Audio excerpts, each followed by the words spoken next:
Hello, both sides of the conversation family. We welcome you to this virtual space crafted especially for you. My name is Jada Curry, and I'm both sides of the conversation's marketing director and graphics design specialist. I want to take some time to ground us all as a community into this space we are about to open up in, so let's go through our community standards. Both sides of the conversation is providing a safe and honest space for open conversation, so we ask that you all be respectful of that. We also ask that you be respectful of each panelist, host, and participant. We do encourage healthy debates and conversations. Don't personalize anything with anyone. This includes name-calling, bullying, trolling, or shaming. This will not be allowed or tolerated. Your perspective is yours. It is not a prescription. You do not have to agree, but show respect. These community standards apply to all of our live shows and any virtual spaces that we hold on social media, including YouTube, Facebook, Twitter, or Instagram. We want to make sure that we are caring for each other as a community. This is our priority in all of our endeavors as both sides of the conversation. With that being said, I hope you enjoyed today's show and continue to stay in touch with us via YouTube, Facebook, Twitter, Instagram, or all of them.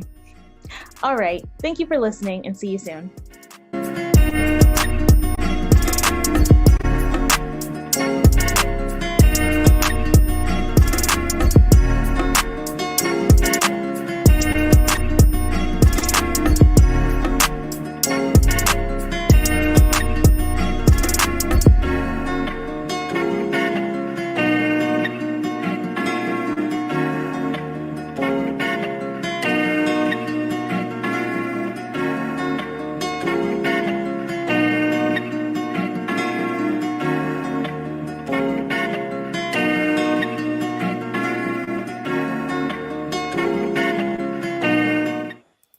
Welcome everybody to Both Sides of the Conversation. I'm John Henry, Executive Director. Today is Thursday, so you know what that means. We're going to have another educational Thursday. Tonight we have some phenomenal guests coming on. We have the Rafiki Coalition, and they're bringing some heavy hitters in here as we continue to talk about wellness in our community.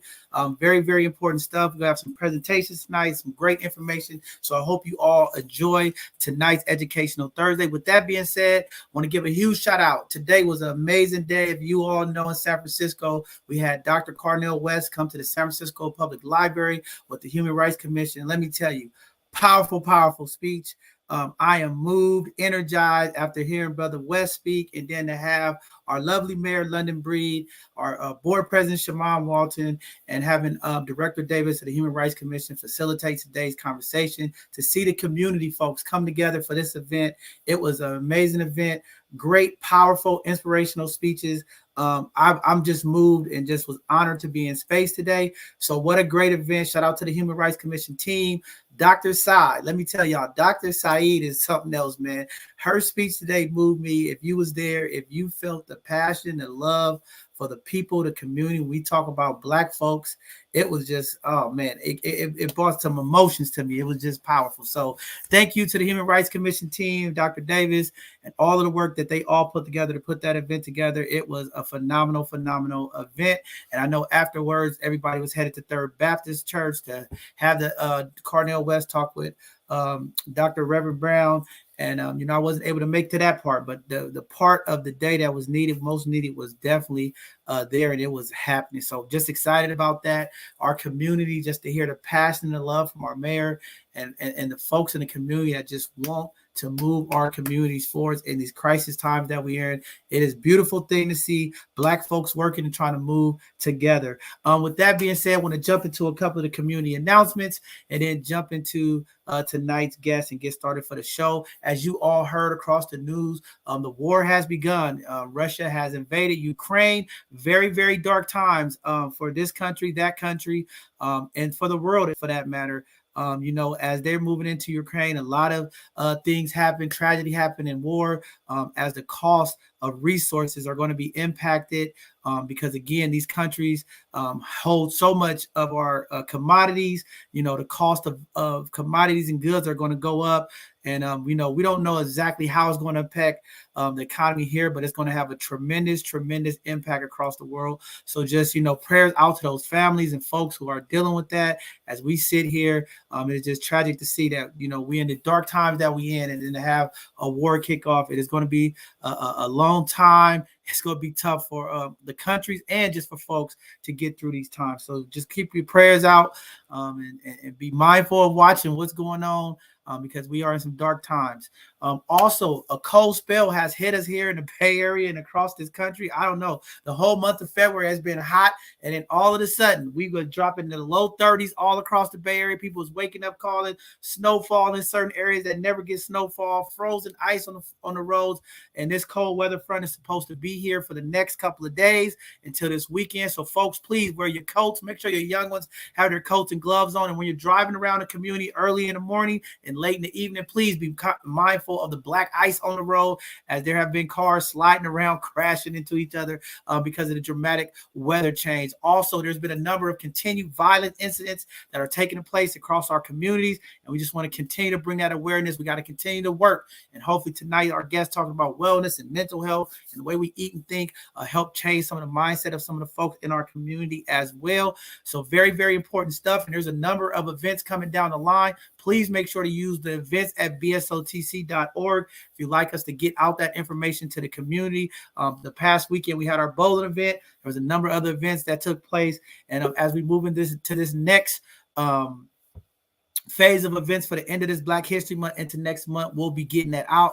Also, our next Sunday conversation we'll be having with our board president, Shaman Walton. He'll be coming on March the 6th to talk about some of the upcoming things that's going on in the community, budget talks. So if you want to hear and ask questions to the board president, he's going to be taking questions from community here at both sides of the conversation. Also, if you like to contribute and support both sides of the conversation, you still could do it through our Amazon Smile with no extra cost to you. You just have to choose both sides of the conversation as one of your charitable organization, as we continue to try to build capacity to continue to do the work that we're doing to impact our community. So we appreciate all the folks who've been signing up and supporting us. It's no extra cost to you on your purchases, but every time you purchase something, Amazon will make a contribution to both sides of the conversation. Our Giving Tuesday is almost running out. That pledge that we had is going to the end of this month. So if you would like to do that, please go to our website and to all of our social media handles, and the information will be there, how you can support and be a part of the Giving Tuesday pledge. Also, our next live show will be Tuesday, as we'll have another segment of our Hidden Gems. We'll continue to work and push through to get these community folks on this platform, our community businesses, so that we can patronize our Black and brown businesses and make sure we support them during this COVID and during this crisis transitioning that we are dealing and seeing with in our communities. I know everybody's feeling it and seeing it. The cost of gas is going out of the roof. Inflation is impacting the food. Okay. So again, these folks that's coming on tonight will give us some good information about plant-based and some of the other things that we could do, because we're going to have to find some other ways when we talk about how we eat and spend our money. Because let me tell you, if you haven't been to the grocery store, please, the carts is getting smaller and smaller, but the cost is going up. So we got to all be really financially smart, and we're going to be bringing some financial coaches on here as well. As we promised you all in 2022, we're going to be talking about health and wealth on this platform for majority of the year, as well as we'll be having other topics. But that's going to be the focus. We want to get our Black health in order in 2022. And we're not talking about just COVID. We're talking about all of the underlying disparities and all of the issues that we are impacted within the healthcare system. So with that being said, I'm going to close my mouth now. I've said enough. If you want to connect with us, you know how to reach out to us and connect with us on our website. We'll continue to keep pumping information out to the community as things come across our desk. We'll make sure community is aware where the community events are, where the resources are, so that you can tap in and be a blessing to those benefits that community have. So with that being said, I'm going to go ahead and bring up the Executive Director of Rafiki Coalition, Dr. Mo, and she's going to go ahead and introduce tonight's guest as well. So thank you so much, John Henry. And I am hiding out somewhere in this gorgeous living room. I wish. Having some challenges with being online tonight, but wanted to just give out love to John Henry, to our beautiful city of San Francisco. What an incredible day and week we've had with all of the beautiful closing ceremonies last night. The Honorable Malia Cohen and the Honorable Mayor London Breed, and President of the Board of Supervisors Shaman Walton tore it up last night for the closing ceremony of Black History Month. We've of course got to see our amazing Cornel West, so just really showing love and appreciation. Last weekend, again, everybody was out and about and really showing love, solidarity, and wellness and health, and just celebrating our wins in the city of San Francisco, which has really been amazing to see. So, wanted to start off tonight, number one, by of course thanking both sides of the conversation, thanking the Department of Public Health, thanking the Human Rights Commission, thanking Director Cheryl Evans Davis, thanking Homeless Children's Network and Dr. April Silas, and thanking really all of our friends and family at the African American faith-based community, at our community partners at Kaiser, and all of our amazing partners in general that we've gotten to have over this last couple years, including Chan Zuckerberg and Amazon, and really just Meta and a bunch of other folks have just come through. So just want to say thanks to all of the folks who have sponsored us, because it's been, as you know, John Henry, it takes a village, and I'm just mentioning a couple of people that stand in the gap for us, so UCSF, Emoja Health, all kind of beautiful folks. So big shout outs to everyone. One of the things that I really want us to stress is that right now, with all this talk, we've been seeing on the news this piece around the 2-year anniversary of the lynching of Ahmaud Arbery. And yesterday was made an Ahmaud Arbery Day, the first annual.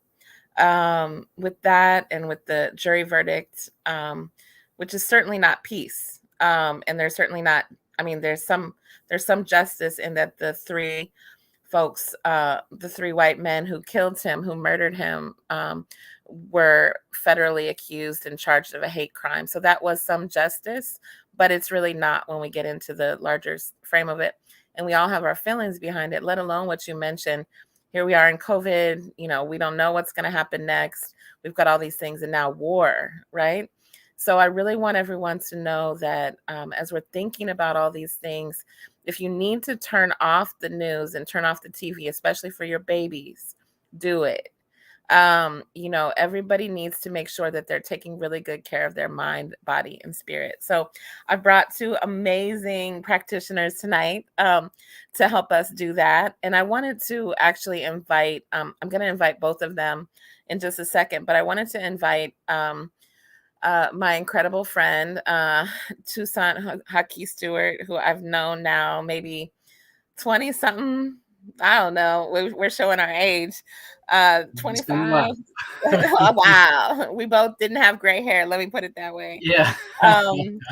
And onto the stage. And Toussaint, I'm wondering if you can start us off just with a little bit of a breath. And I'm going to ask Afiyayana, when she does as well, come up. But I wanted to first have you all know that that Toussaint has been working with us in this way for a long time, but also has worked in the Oakland public school system for many, many years, and has been working on, I guess what I would say, your own business and your own health and healing and wellness plan for, I don't know, maybe 20 years now, of taking care of yourself and and your family, and really hosting, your family, which I really want to appreciate, has been a long-term Black family in the community that has held down rituals like Kwanzaa and things like that, which I've gotten to experience with y'all. So, it's you come from a family of not only folks who are educators and healers, but also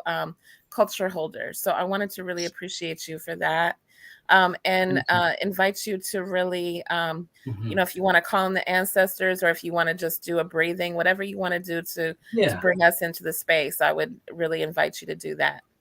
Thank you so much, Dr. Monique. And I just appreciate both sides of the conversation for having this platform for us to share with the community and to be in ritual together. Um, I want us to just, first of all, let us just take a nice deep breath from our belly and just in through our nose, hold, and out through our nose. And let us just have a moment of silence as we're breathing in through our navel or through our nose, kind of through our bellies, as kind of having belly breath, right? And just kind of focusing on gratitude first for the breath and just how the breath is serving us and giving us the capacity to be in alignment with life itself, right? Let's just get back to the breath in appreciation. I also want to just have a moment of silence for our ancestors, their struggle, their tenacity, their will to continue breathing and believing in the process of freedom.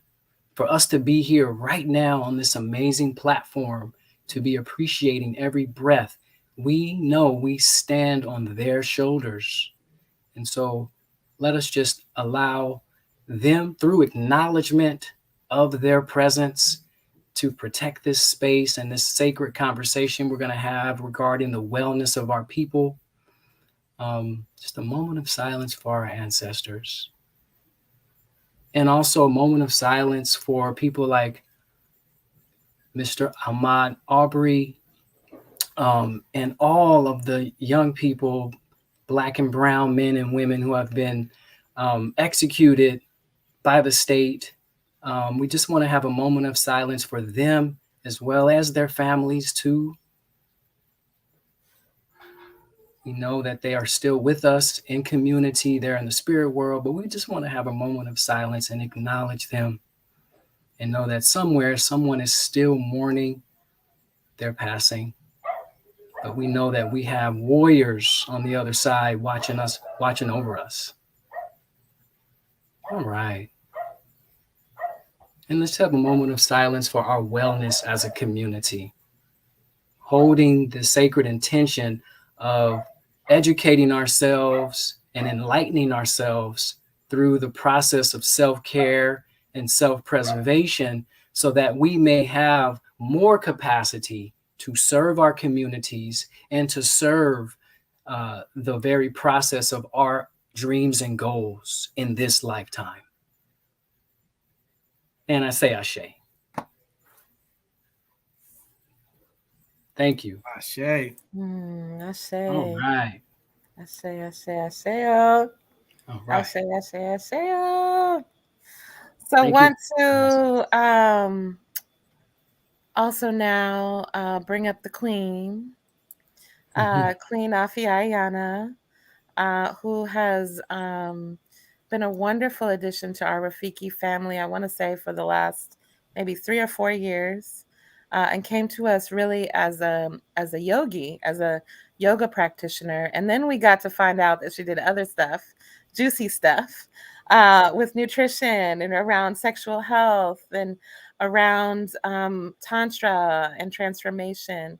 And really, she did a beautiful series, not only for the seniors. I want to shout out to Dr. Davis Senior Center and the seniors there that she got to do beautiful. I want to say it was sex eating for your sexual health. Was that what we called it? Oh, you're muted. It was nutrition for sexual health and longevity. Yes. So we need to have that whole class. So I'm claiming that soon when we come back, because we got to get a lot of seniors and a lot of folks. Those conversations were lit too. That's all I have to say. Don't let those little cute faces fool you. Age ain't nothing but a number, for real, for real. Exactly.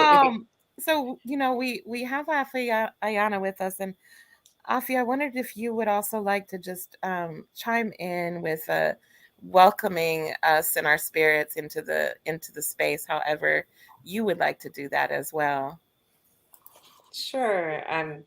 Just in the spirit of what Toussaint was bringing into the space, I just invite us to presence ourselves in this moment. So if you're in a safe space, to close your eyes and just feel your body, feel your feet planted on the ground or the surface where you're sitting or standing, and just feeling your space, yourself in this sacred moment of time space, really presencing and bringing your attention in as you acknowledge the effort that it took to show up, all of the moments before that brought you to the sacred now, and just using this presence of our breath and this focus of our single pointed vision to come into this conversation around wellness and this really crucial ability that we have to reclaim our beings, to reclaim our spirits, to reclaim our energy as Black and Brown people in the space of wellness, and that this is a space for all of us. So I just invite you to take in one breath and really breathe in joy, breathing in clarity. And if there's anything on the other side of that is in the way, if there's any cloudiness or unfocused energy, just releasing that. And then in your next breath, I invite you to breathe in the lightness of your being and breathe out any density or feelings of being weighted down, anything that stands in your way. And then just taking one more breath to really bring in that full presence, feeling the feet on the ground, the body, that sacred breath coming into the body as we bring consciousness and awareness to our thoughts, to our breath, to our presence, to our spirit, and just letting go of any scattered monkey mind that would have us in other places, so that we can use this science of deep and powerful breathing to really draw in and activate the parasympathetic nervous system, and that ability that we all have and the gift that we all have to presence ourselves in a healing space, because that's what I have a feeling and know to be true of this conversation that we're about to have, is that we're really moving into a mindful awareness of recentering our beings here. So Ashe, thank you to the ancestors. So we say in Yoruba, we say Modupwe. Yoruba is a West African language centered in what is now located as Nigeria, Yoruba land, and Benin. And so Modupwe is a way, and Egun is the ancestors. So we say Modupwe, Egun, Modupwe, Egun. So John Henry, you yawning on that. Is that just to like, thank you, ancestors? That was that deep breath. Ancestors, you got me. So this is what we want to say. So we want to say Modupwe, Egun. Modupwe, Egun. Modupwe. Modupwe, Egun. Modupwe, Egun. Yes. We are giving thanks to our ancestors and knowing that they got us. So we can yawn. We can let our parasympathetic. So as Afiyayana was saying, that parasympathetic nervous system is actually, it sounds different, but the parasympathetic nervous system is the one that calms you down. Yes. And helps you relax and helps you let go of all that stress and all that adrenaline and all those hormones that pump through us that can create toxins if they stay in the body. So just saying thank you to our ancestors. Thank you to the Ori, the consciousness of all of us on this call. And I wanted to just really invite Toussaint to really talk a little bit about how you got into, and Afiyayana, I'm going to ask you the same question, how you got into first, and I think Toussaint, you got into nutrition before you went into the body route, but I might be wrong. So I think you were doing your business with the Besto Pesto that we all love so much. So you got to tell us where to get that Besto Pesto, because it's bomb. Absolutely. Absolutely. But also how you got into this work that you're doing now, yes. And also with your beautiful wife, and now your 2-year-old your child. She's 1 now. Yeah, well, she's 2, and then Oh we my also goodness. have a baby coming in June. Oh, Yeah. He's gonna be a boy. and the new baby. So yeah, please Yeah, share a little bit about your journey if you don't mind. And I know, and I yeah. gotta acknowledge your twin. So we gotta Yes. acknowledge Malcolm because you a veggie. Yeah, So yeah, just yeah, acknowledging him definitely. too. Let me acknowledge my brother as well. First and foremost, my wellness journey, I would say, began with my father. My father actually was a transcendental meditator. He was a certified masseuse. He practiced yoga, but he also had this he was struggling with demons too. He was dealing with alcoholism, right? He came from a very beautiful family. My family's very beautiful, but he came up, semi traumatized with a lot of things that happened in his household growing up. And so to try to heal that, he was always finding himself in the healing arts. And so as I was growing up with my dad, him and my mother broke up when when me and my brother were like 2.5. And so we would go stay with him in LA, and then he would come back. Then he moved back to Oakland. He got, whenever he would kind of come out of an alcoholic binge or whatever, he would reinvent himself. And so one of his reinventions of himself was becoming a transcendental meditator. Like, he got really off into it, and he was sober for years in that modality. And at the same time, he got into meditation. He got into masseuse work. And so he started to massage Olympic athletes in 92. And he was working at Gold's Gym, and he was just living his best life. And throughout that time, he was very expressive about what his transformation was doing to him. And so I was just kind of witnessing it. And he was, throughout the years being with him as a little boy, he would always kind of try to teach me meditation and show it to me. And then I would just watch him meditate as well.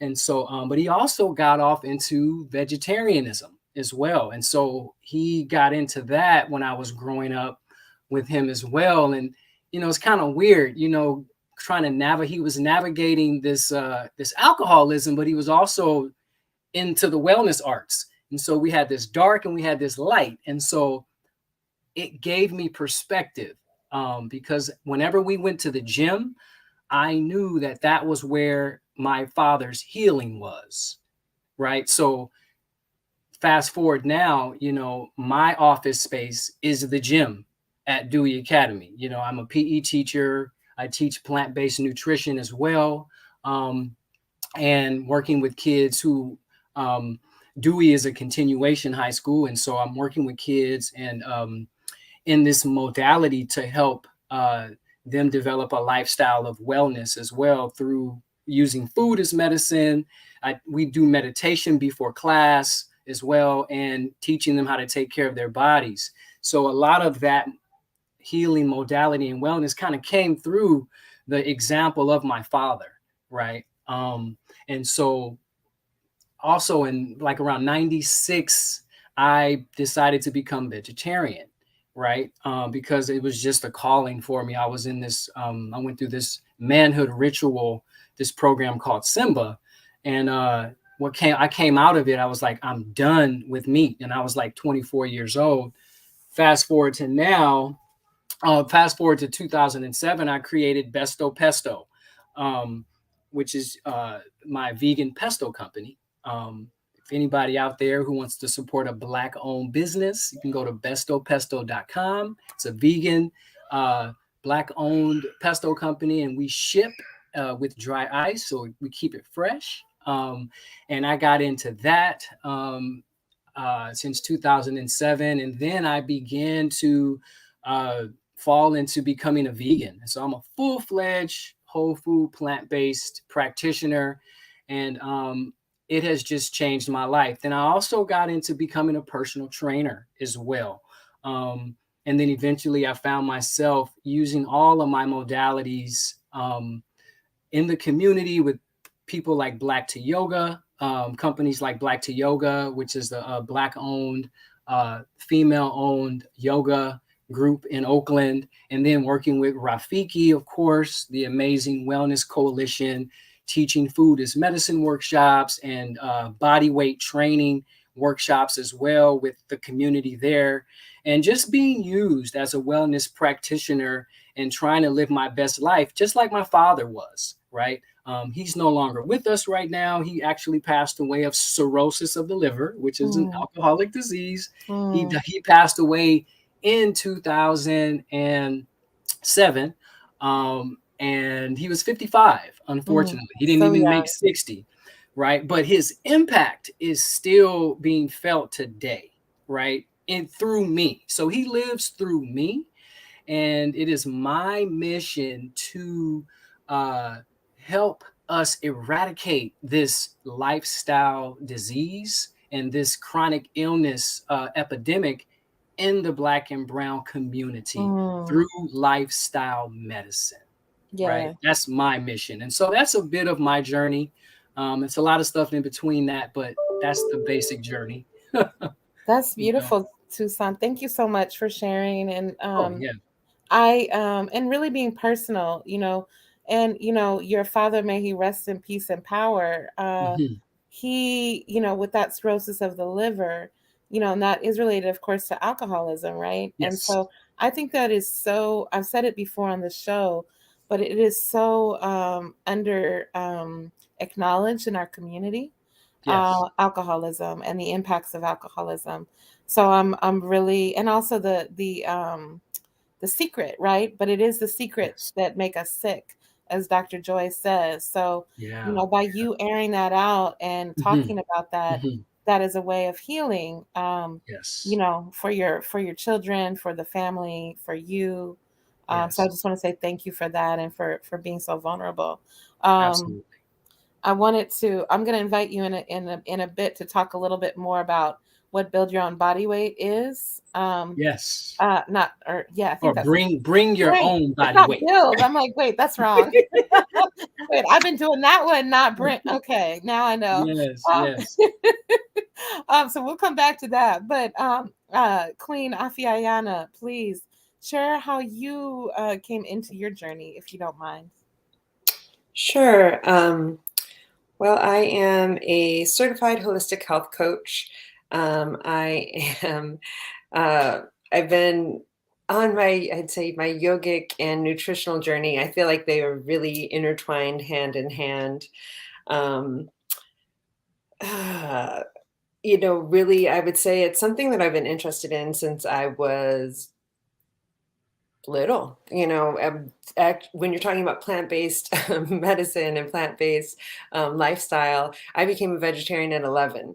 It was just something as a conscious choice. I didn't even know anything about the philosophy of vegetarianism or different cultures that were vegetarianism or vegetarian. I just knew that it was something that I didn't feel good with eating animals, and my parents didn't know what to do with me except for feed me French fries because I grew up on the East Coast. So as a result of that, not really having a lot of nutritional awareness turned in growing up in an area and being moved from inner city Buffalo, where I grew up, to little small town where I was one of the very few Black and brown people around me. That turned into a lot of struggles with depression and disordered eating. That in turn, I really believe that sometimes the thing that we struggle most with is what we learn how to teach, exactly what Toussaint's talking about. So for me, that really became a journey for me when I went away to college.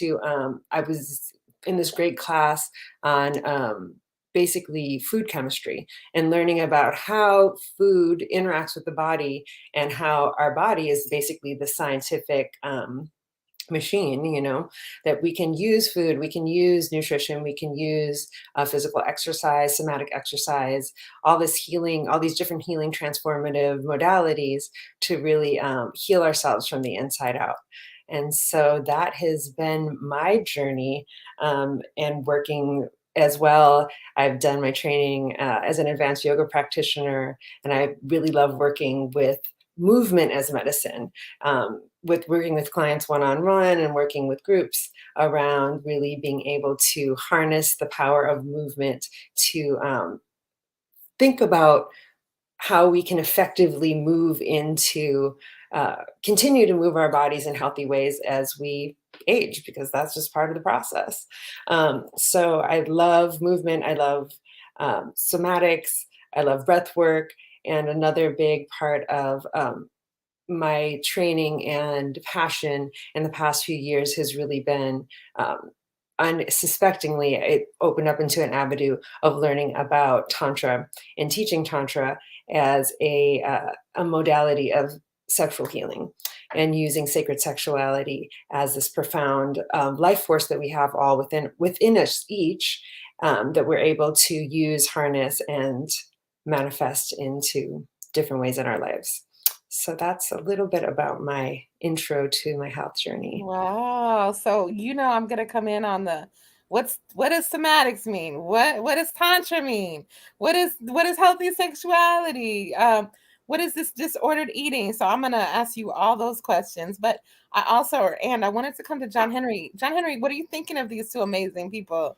What are you thinking about? I'm just like, this is amazing information. I think this is exactly what our community needs. So I'm just sitting here absorbing all of this information. And yeah, this is very powerful, Dr. Mo. This is what we need in our community. This is the stuff that I've been trying to say we need to bring to our community, these alternative lifestyles and things, eating lifestyles and things of that nature. I mean, this is what it's all about right here. Get the gems right here on both sides of the conversation with Rafiki Coalition. This is powerful. Thank you. Thank you. So we're doing this Black wellness movement, y'all. So I want everybody to be joining us on this. And that means that by next year, when we get to February next year, the Black wellness movement is going to be all across San Francisco and across the Bay. And we're going to be doing some work. So y'all are two of our ambassadors for that, and two beautiful examples, spiritually, physically, emotionally.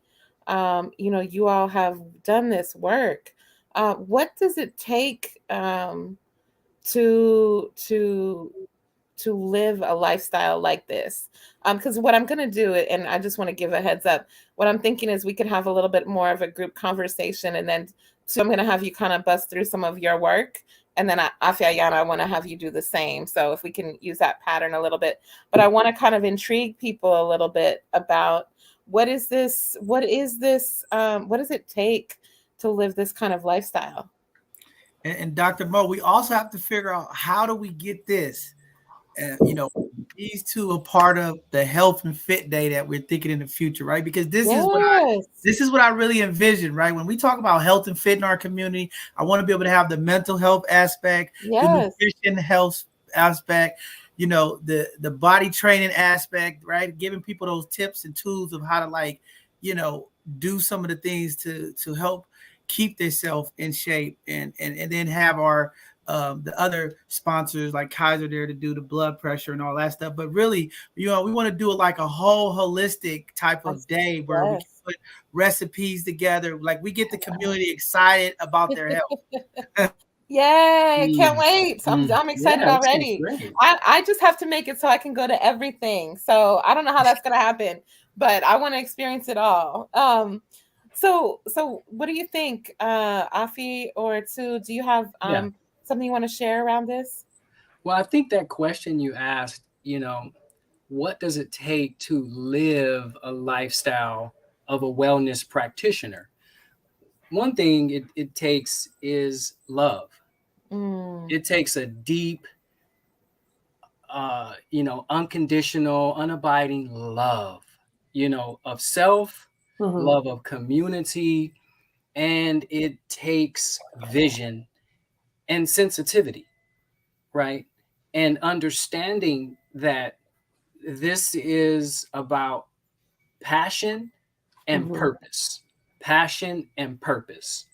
right? There has to be a very strong self-allegiance to your passion, and you have to marry that with your purpose on this earth, right? And so for me, I would also say it takes a lot of courage to live this lifestyle, because a lot of people, we have 9 to 5s that show up, But are these 9 to 5s reflective of our passion? Or somebody said, how can you turn your passion into a paycheck? Right. So it just, for me, you know, I've tried to do the 9 to 5 thing and navigate myself as an artist and as somebody tapping into the healing arts and stuff when I was 27, and I almost had a nervous breakdown. Right, And this right. is where I needed to leave that Yes. space, literally walked out. I didn't even put a 2 weeks notice in. Mm. But as soon as I made that decision to walk out of that 9 to 5, my boss said, Toussaint, wait a minute, fill out some paperwork so you can get 2 weeks severance pay, and then you can get 6 months of extended leave pay, and then you can officially quit so you can take care of yourself. Mm. That happened as soon as I was opening the door to leave the office, because she saw me literally breaking down. And I'm only 27, really about to go on my Saturn return. You know what I mean? Right. And so it tells you right there, when you think you're on the edge, there's really a door opening for all of these possibilities, right? And you would think like nervous breakdown, huh? You know, like now it's like I feel like I'm That's living your my best life. breakthrough. Your Right. breakthrough. And so from there, it was like a decision. I will only do things that have reflections of what I'm passionate about and if I feel on purpose. So that's what I have to say to that question right there. Love it. And love. Love it. Yes. Yes, See? yes, yes. I was listening to Dr. Cardinal West. That's all he was saying today is we can't get caught in the titles. We can't get caught in money. We got to focus on loving the people. So Come on, tell me. Loving the people. That's what I'm talking about. Loving the people and loving ourselves. Afi, what about you? What does it take for you to live in this way? For me to live in this way really it takes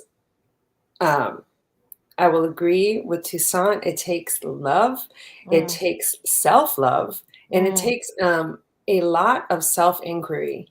Like I have to daily ask myself, what feels right for me to do today? You know, on a day, like with what I'm eating, with what I'm thinking, with what I'm saying.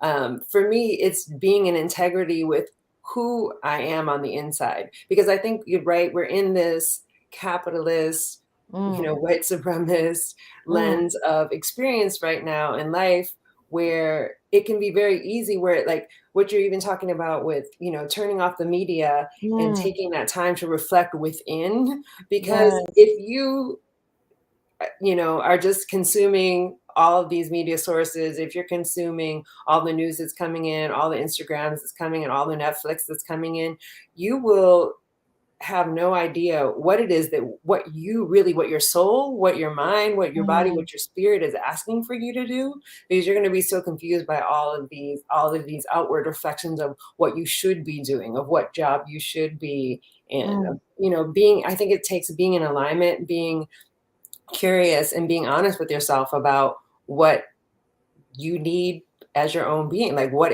Toussaint is saying, like being honest enough to know what it is that you need for yourself, so that we can be in this healing space and claim healing. Because I think one of the biggest things that I work a lot in communities and spaces, Black and brown spaces. And a lot of times I hear from people when you start talking about healing or self-love or breath work or yoga, you know, a lot of people are like, oh, well, that's white people stuff. Like, we don't have the time for that. We're working too hard for that, you know, or I literally have people, you know, like, oh, well, you know, you must have a lot of extra time to be able to do that. But it's using the time. We all have the same 24 hours in the day. So it's efficiently using the time and redirecting our energy in the direction that we want it to go to get the goal that we want from our bodies, our minds, and our spirit, right? Because really, you know, self-care for me is an act of resilience and an act of resistance, because I'm mindfully focusing my attention, I'm mindfully focusing my awareness to acknowledge what my current emotional, physical, spiritual state of being is, so that I can then make a choice to act accordingly of what I put in my mouth, what I say, you know, where I'm going, who I'm around, so that all those things are in alignment with with my highest state of being, so that I can then move forward to be a vessel of healing for in the community and hold space in that way.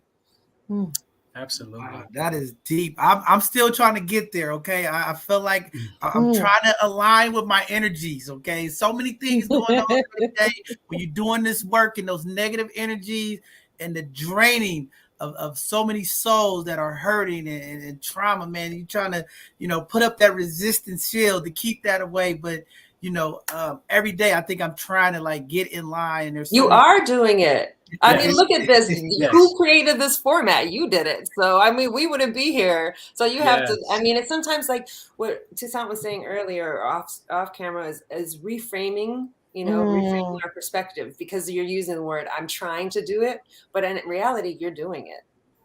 It's being done right now, brother. You're making history right now. Man, Black history. Yeah. The fact that you have developed a platform to serve the community, like this in and of itself, that energy to do that during COVID, you took some lemons and created some lemonade that's still pouring right now, right as we speak, right now. And so I think what you're trying to get at, John, is you're trying to get at a platform to where you can develop your own wellness platform for self-care, so you can even have more capacity. Because if you can develop this kind of capacity to serve the community how you're doing right now, in all of the ways you talked about off camera, like you're doing so much stuff. Imagine if you could take just an inkling of that to focus on John self, right? A platform for you, right? And so it's really just about allowing, yourself to develop the capacity to serve yourself, to serve our communities even more, but from a place of optimal health, right? What if we didn't have to worry about our blood pressure? What if we didn't have to worry about, any kind of, pre-diabetic stuff or whatever going on or whatever? What if we didn't have to worry about having our levels in the right way before we go see the doctor? What if we took care of that on a daily basis with a wellness platform, like you have a platform right now for us to conversate? Feel me? I feel you. This is where it's at. That's what we're trying to do all this year. Healing and wealth, wellness and health.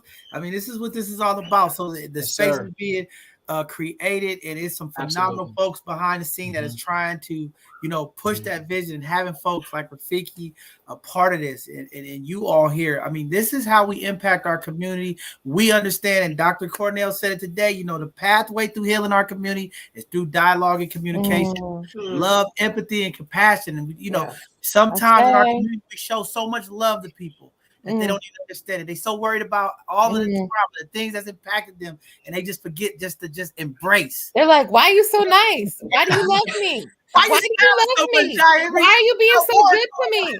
I'm like, what? Like, why? Why? I love you. I love you. Can I just love you?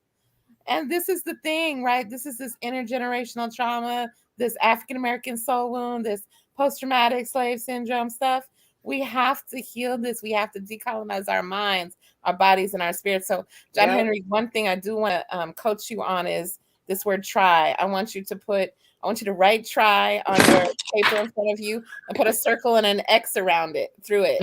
There's no try. There's only do. We doing it. We doing it, baby. We already doing it. We don't need to try. We doing it. Yes. We in motion. We're in motion on this. And I think one thing that I know, I'm seeing Camila in the chat. She's saying it is sad that we are suspicious when people are nice to us.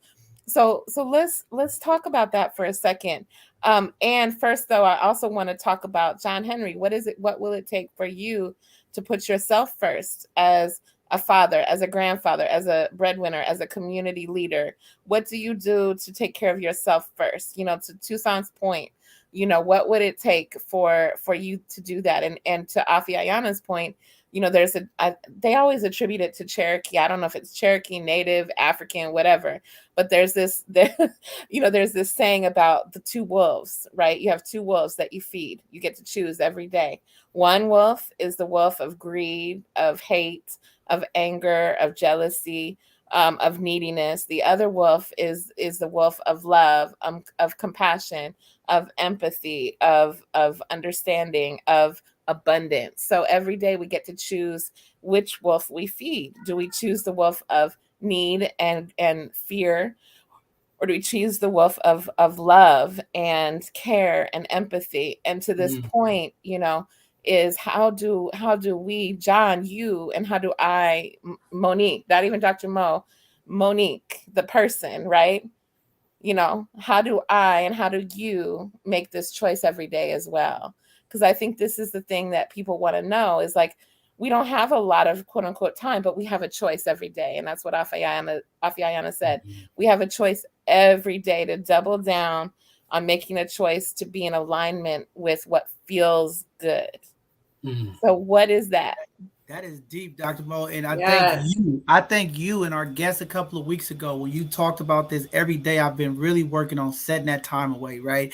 And being okay when things don't turn out. I'm one of those guys where I want everything to go right. I want to, try to make sure, but in that you're chasing that time that you can be doing that self-care. And mine have just been trying to take those deep breaths. I mean, I've been that's that try word. I've been taking those deep breaths in the morning. Every day I've been getting up. I've been doing those deep breaths and just really appreciating life. It has been a traumatic 5 months of me losing my mom, losing so many family members, just watching our community in pain from the loss of COVID.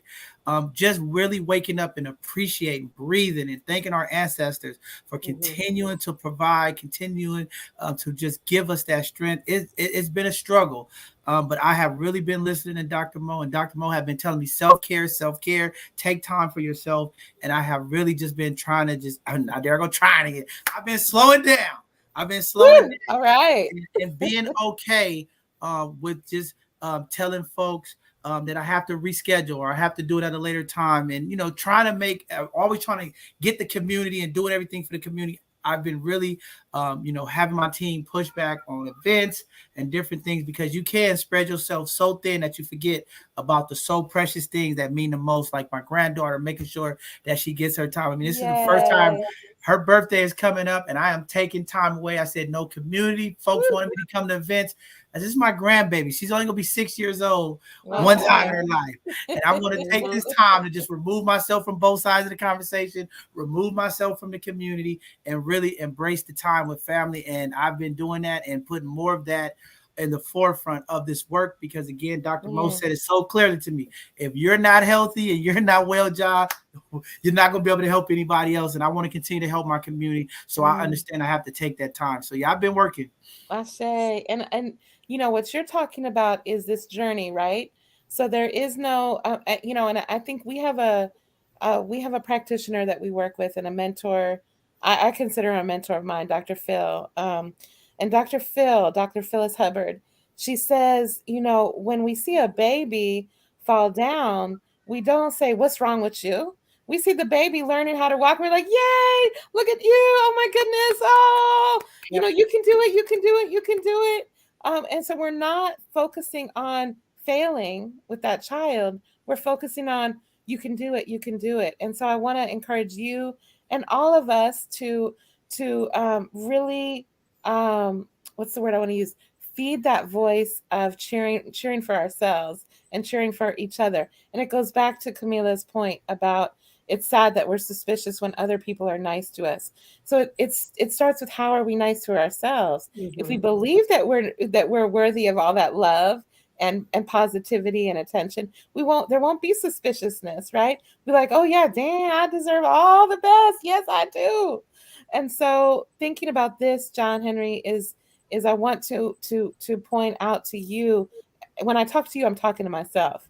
So, one finger is pointing at you, 3 fingers are pointing back at me, so I'm saying, this is you, but it's me, is that as we allow ourselves to to work through it and know that, yeah, we're going to fall down. It's not going to be perfect every day. We double down the next day and we say, oh, look at me. I did it. I tried.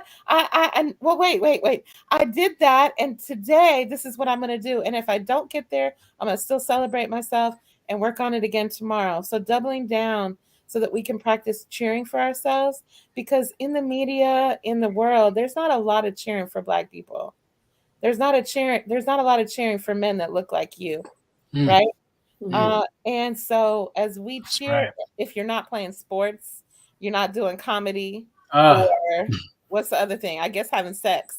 If you're not having sex, you're not doing comedy, and you're not an actor or a musician, making music, a rapper, we're not cheering for you. So we need to shift that, and that starts with ourselves. So shifting on, everybody is rooting for you, and we're rooting for everybody Black and everybody really that's suffering, right? And so I want to turn it back over to y'all and see if there's anything else you want to say from this part of the conversation. Then I'm going to go into to share some of each of y'all's work. Yes. I just think in general, what we're trying to get to John and other people out there, living an intentional life. What Afi was saying, we have 24 hours a day. If you develop practices that celebrate yourself, like a meditation practice for 5 minutes a day, a 15-minute body weight strength regimen that you do, this is a part of celebrating yourself and being able to build more capacity to serve your community as well, right? And this is a way we clap for ourselves, right? And so, I live a very intentional life around self-care. These are the things that hold me up so I can hold up my community and my clients and my students and my family, be present for my wife, be present for my daughter, and be present for my mom. Shout out to my mom. It's her birthday today. Happy birthday. Happy birthday, Mom. Yeah. So living a very intentional life, right? One thing we don't get back is time. We don't get time back, right? We can make the money is going to get but you not going to get that time back. So use one thing that equalizes everybody is we have the same amount of time in each day. Pick out that time and be creative around how you cheer for yourself through healing practices. And it can be as simple as sitting down, taking a deep breath, and just, damn, I love you, John. I love you. And just hug yourself, something, you know what I mean? Create your own ritual, brother. Everybody out there too, live an intentional life. Yes. I'm reading out from the chat. Self-hate is a cultural hating of us over the decades, and it's hard to see it sometimes, but we are stuck in a fast-paced trance. Shaking my head. So, Afiyayana, you have anything to say to that piece? I have a lot to say. I have a lot to say to that. I mean, I think it's so important to realize. I mean, that's what I think about when you're talking about that, the cultural legacy or the genetic. There's so much research coming out about the epigenetic history of our bodies and how our body holds trauma, how our bodies hold ancestral generational trauma over time. And so it is true that unfortunately the narrative has been to hate on, Black and brown bodies and then that has translated into people hating on themselves, or, in a system where basically a lot of times I think about taking the time for self-care as this act of resistance in a system that is based on the white supremacist narrative or the capitalist narrative, which says the Blackened body is there to produce. The Blackened body is a machine to produce more work that is only valued by, back in the day, it would have been like a 20-hour slave day or something like that. It's no wonder that when we are trying to take moments for ourselves over however many generations, did you ever, you have to go back and even think of what voice are you hearing in your head where if you sit down, for 5 minutes after a really long day. I mean, sometimes before COVID, I was working 3-5 jobs. I mean, I worked all the jobs, doing all the things. And sometimes if I sit down and take a moment for myself, I would find myself being like, wow, I'm being lazy right now. I should, I really should be doing this, and this, or the to-do list and all these things come out. But it's like, well, whose voice is it that's saying that I'm being lazy? And how can I not give myself more self-love and more time to just sit and take this moment for myself, to realize that I don't have to be constantly in this overproduction mode all the time, that it's really important for us to reclaim our life, reclaim our time, and especially in this capitalist system that says that time equals money. But if we take away from this idea that what if my time, or actually my energy is what's valuable.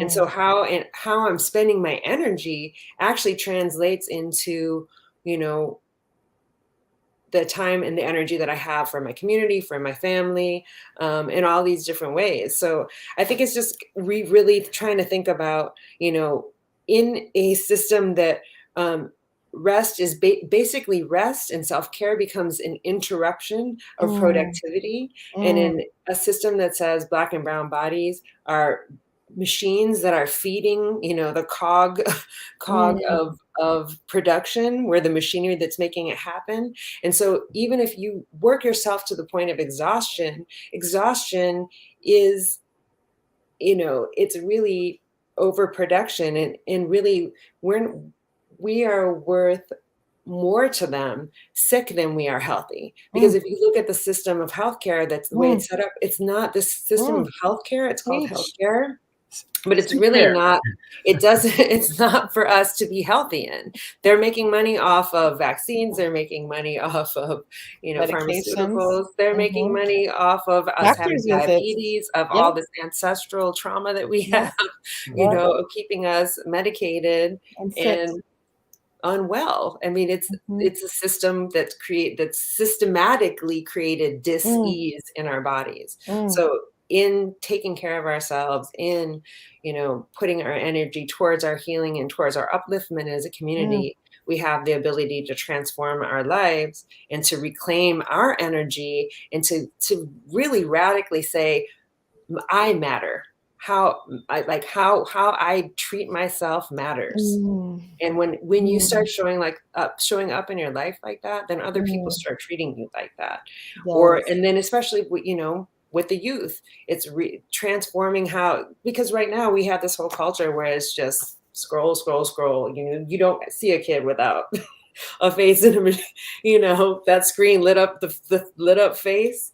So it's retelling the narrative, recreating the narrative that we are having as a society. Because even, I'm not of any age where I don't spend mindless moments scrolling, but that's where it's refocusing what Tucson is saying, like using our intention, refocusing our energy to take that. If you can spend 5 minutes scrolling, you can spend 5 minutes doing something. You can spend 5 minutes consciously breathing in the morning when you wake up.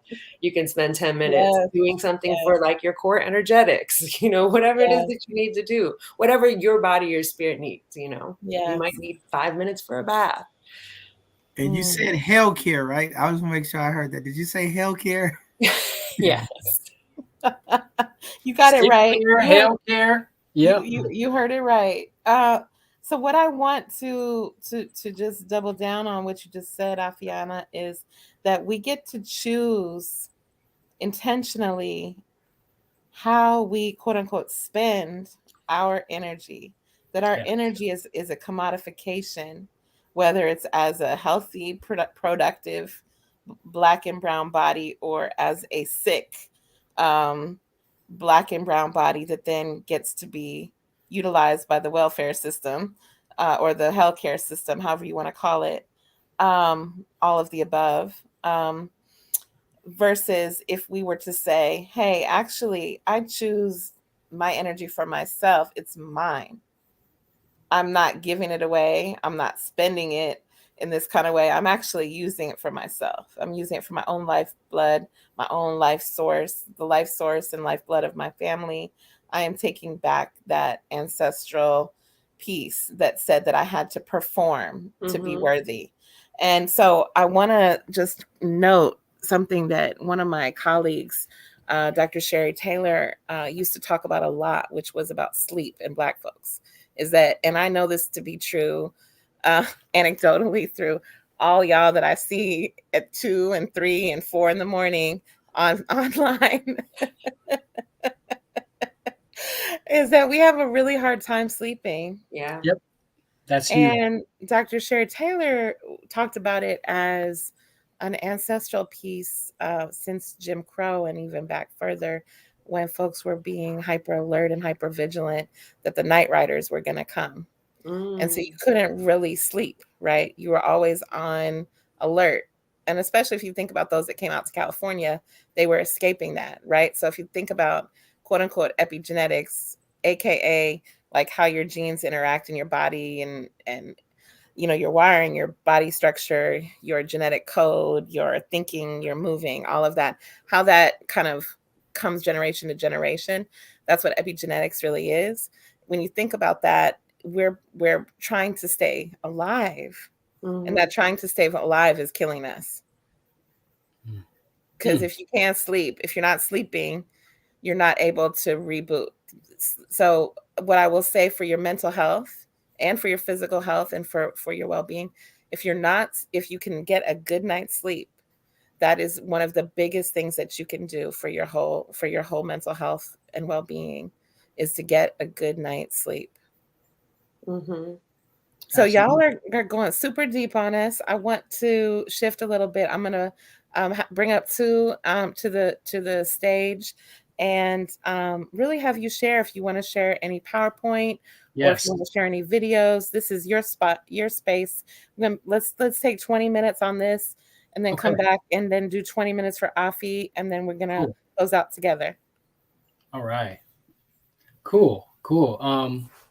Before I share my slides, I just have to give another shout out to my mother, Martina. She left a couple of hints or a couple of messages with the birthday wishes. Of course, Mom. She's turned, I believe, 83 today. And he is also one of my inspirations around being a wellness practitioner, a writer, and just a community person. My mother was an emergency room nurse for over 35 years. And she worked in Planned Parenthood for an extra 10 years after she retired from nursing. So she loves young people. She's so grateful. She's also an active Buddhist. And so she is really living a life of gratitude. And she is also a community documentarian, where she documents people's lives. And she also does obituary documentarians, where she celebrates people in the community, Black and brown people in the community who are passed, but she'll create these amazing videos to celebrate their life and their legacy. And so she is somebody who has taught me about the power of self-care. She's somebody who took me to my grandmother's for 2 weeks when she went to Japan when I was in the 5th grade to go explore deeper her Buddhism. You know what I mean? Like, she is somebody who has been a trailblazer around how you take care of yourself in the midst of having 5 children to take care of, right? And so she was able to hold that and still go to all my games. So I got to give my mama some love and on her example. But in general, man, I gotta say thank you too. She done a beautiful job, and the community out there that says the elders of the community is not technical savvy. I see her in the chat, so happy birthday! Oh yeah. Now, first thing I want to talk about a little bit is about living an intentional life. Right now, one of the biggest projects I'm working on right now is this virtual course that I started called Plant-Based 101. And this is a whole food, plant-based, vegan transition course for people who are trying to get to the other side of their nutrition to take control of their health and wellness through food, because they know that they're on the precipice of some chronic illness. They have got warnings from community members and all of this stuff. And so I realized that our people need support and they need information, but they also need enlightenment. And I recognize, as a Black man, we're a very physical people. We're very much into our bodies, but we're also a very spiritual people, right? And so we like to invoke ancestors. We like to invoke the power of the creator. We like to use these things. And I believe a whole food, plant-based diet and lifestyle allows you to take care of your physical body temple.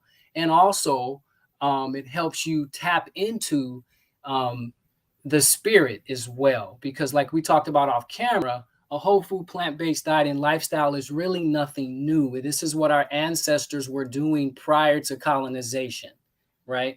And so in that spirit of Sankofa, I think it's very important that we begin to look at a whole food, plant-based diet as an actual solution to the lifestyle disease, chronic illness epidemic in our communities. There is a movement of wellness of Black folks starting to become more vegan and plant-based. And we have stepped into the age of Aquarius, which is about the authentic self. And one of the ways to get into your authentic self is to, I believe, do no harm. A whole food, plant-based diet and lifestyle is sustainable. It's one of the most sustainable practices that you can do. It promotes alignment with your divine body self, with your body self, alignment with a family legacy of longevity, all sentient creatures, and planetary health. And so I just want to get into this quick commercial, and then I'll show you a little bit of my curriculum that I teach in my course. So let me go ahead and share screen. All right, while you get it up, what about the community folks that say, I live in the food desert. There's no grocery stores where I can get the healthy food that you're talking about. I know you're gonna get to it. That's a really, really good thing to bring up. And I realize that, am I sharing screen right now? Yeah. Okay. I don't see a slide yet, but you sharing. Yeah, I just want to make sure. Okay. All right, so let me go ahead and show a video really quick. Here we go. This will give you kind of an idea of where I'm going at with my class. Okay. Each piece of fruit. Enlarge the screen. There you go. All right, hold on. Each piece of fruit, legume, herb, leafy green, and vegetable are all divine proliferations of the Creator, created for the survival and thrival of all sentient creatures. When I practice a whole food, plant-based lifestyle, I am acknowledging my oneness with the Creator in real time, serving my body temple with the amazing conglomerations of whole food nourishment. This green kingdom was here long before man evolved to walk the earth, saturating the atmosphere with oxygen, preparing the breath for its image and likeness, making every inhale and exhale an undeniable plant-based action. A whole food, plant-based diet and lifestyle is cherishing the intelligence of the universe itself, a revolutionary act of self-love and self-preservation. Okay. All right. All right, now we're going to get into a little bit of the curriculum. And let me go ahead and do that. Here we go. So this is I firmly believe that a lot of what we're touching on right now is about mindset, right? Having the mindset of self-care, the mindset of developing more capacity to serve, right? And in order to develop that capacity, we have to take care of ourselves. And so for people who are trying to establish a whole food, plant-based lifestyle, a lot of people fall back into the omnivore or the carnivore lifestyle because they have not really addressed mindset, right? You have to begin to shift consciousness in order to rise above the body, above the body's impulses, above the body's addictions to certain foods. Because when you are moving from a place of enlightenment and education and knowledge, then that will supersede any kind of body affliction you might have, right? You literally are walking around enlightened because you know the truth, right? And so, because motivation has an expiration date, right? We have to practice so that way when we get these waves of motivation, we can use them. But living a life of practice, then you always know how to access your mindset, right? And take care of it. So it says personal transformation requires a shift in consciousness. Developing a plant-based mindset is the consciousness shift necessary to anchor your sustainment of a whole foods plant-based lifestyle. This mindset allows one to rise above self-destructive dietary habits, armed with education, enlightenment, and a higher purpose. A plant-based mindset allows you to establish a way of thinking about food that prioritizes whole plant food above any other nutrition choice. It also allows you to remain mentally and spiritually steadfast on the whole food plant-based journey. Also allows you to grow into the vibrational match to the plant-based lifestyle you seek. Whenever we want to make a big transformation, we have got to focus on creating a new frequency, how we're vibrating in the world to maintain that lifestyle we seek and to attract it, right? And this is where we use law of attraction in this particular portion of my curriculum. Our ancestors used mantras or words of power to establish consciousness, activate sacred intentions,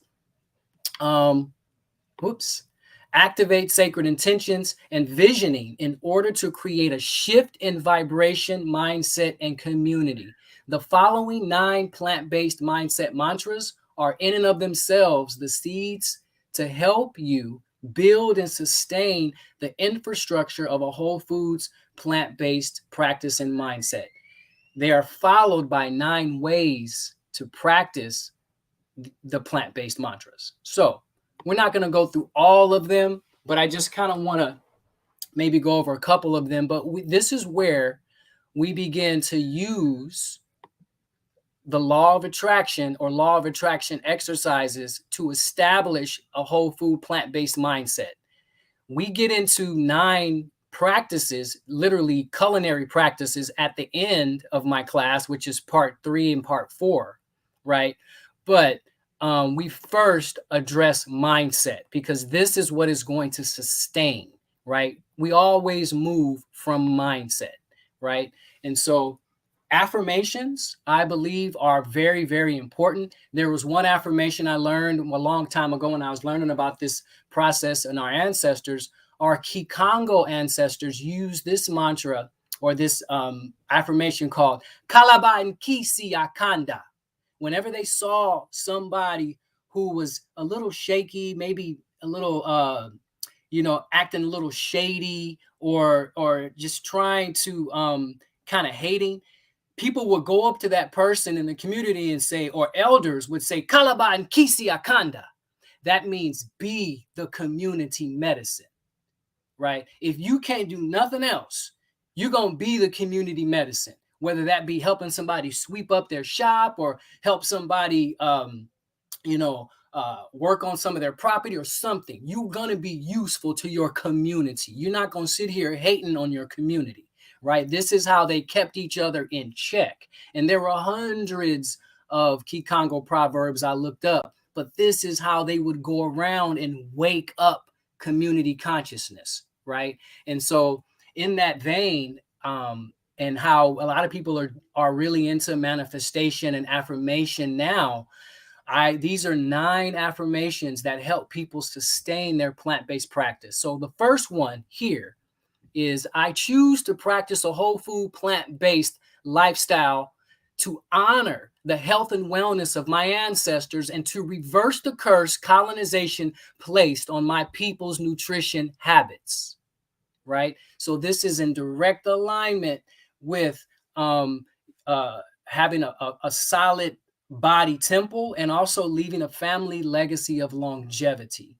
And also it's honoring our ancestors who not only are the ones who were plant-based predominantly before we came over here, but also the ancestors who didn't have access to the food systems and who had to eat whatever was given to them.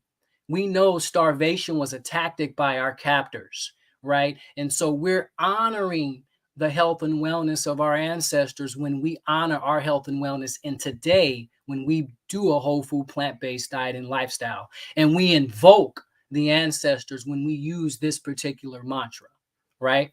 Another one I'll finish up with would be, I choose to practice a whole food plant-based lifestyle to be in alignment with my body's homeostasis. Okay. Prior to this particular portion of my curriculum, we talk about the body's homeostasis.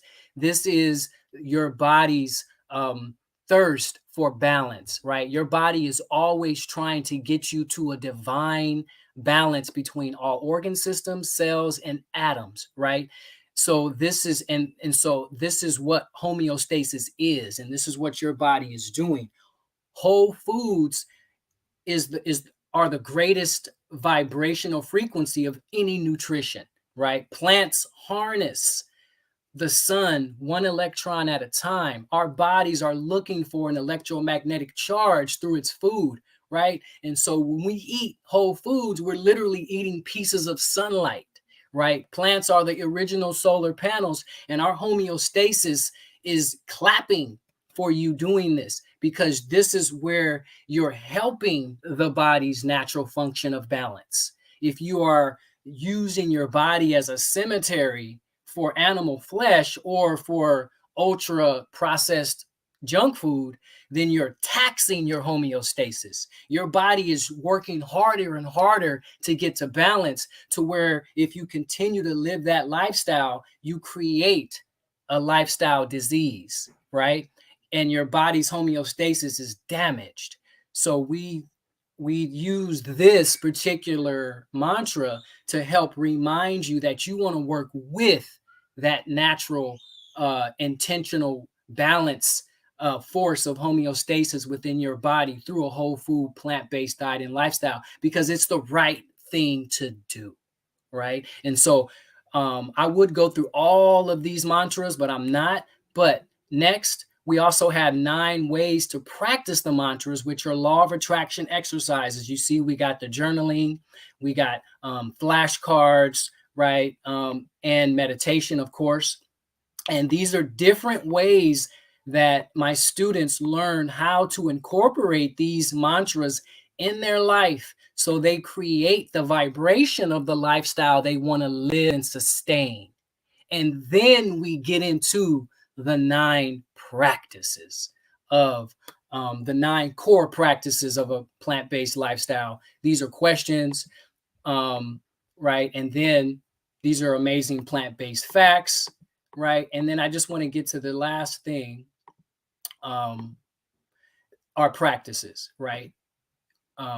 The 9 practices are morning break fast. I teach people how to break their morning fast, right? Because you're fasting when you sleep, right? And your body is, you wake up, your body's digestive cycle is in the elimination phase. So we teach our clients or our students how to use food within the context of your digestive cycle. And one of the cycles is the elimination phase. And so we teach people how to break fast in the morning, green juicing, smoothie elixirs, solar snacking, super salads, electric legume super stews, no oil roasting and no oil braising, and then herbal tea time, right? And so that's just a little bit of the curriculum. And then we talk about how we can use this in conjunction with our digestive cycle, and then we get fully into the practices. So I'm gonna stop sharing right now, and let's see. Hold on one sec. Actually, if I could share one more thing, it's a quick 1 minute Yes, juicing. It's a quick green juicing, and I just want to share with the community what we do in this class really quick, and it'll be a quick video. Here we go. Okay. All right. So, take your time, brother. We got nothing but time. Awesome. Thank you, sir. I appreciate that. I receive it. Okay. Here we go. Let's see here. Okay.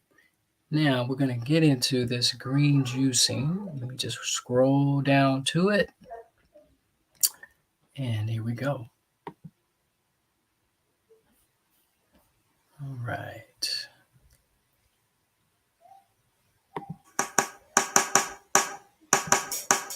Oh, it's not sharing. You didn't share the screen. It's not sharing. I didn't share the screen. Okay, hold on one sec. Okay. Let me go ahead and get into sharing. Okay, share. Oh yeah, here we go. Share.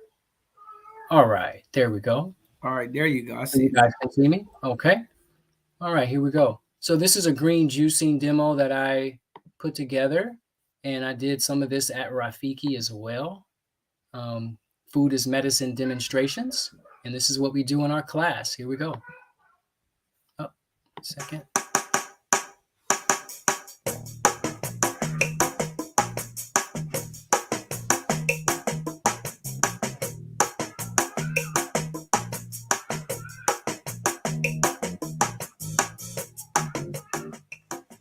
One of the benefits of juicing in general is the ability to hack into your blood right away. With green juice, you're allowing phytonutrients and chlorophyll in the green juice to strengthen your immune system, help control inflammation, increase your red blood cell production, and enhance your cell's ability to carry oxygen. In this green juice we have today is we have celery, which is an amazing bile producer, which allows you to absorb your minerals and your nutrients more. We have lime, which creates an alkalinity in your digestive tract and also has tons of vitamin C. We have kale, which has tons of vitamin K, vitamin C, and calcium, which is extremely important. Then we have the electrolyte vegetable cucumbers, which is refreshing and hydrating to all organ systems. And then we have green apple, which is extremely astringent and great for your digestive system as well and adds flavor. And then we have ginger, our powerhouse root, which is antimicrobial, antibacterial, and is amazing for your digestive system. Once we get all of these amazing plants juiced in our slow masticating juicer, it will create an elixir for you, which will give you energy throughout the day. Thank you for tuning in to our plant-based practices at Town Wellness.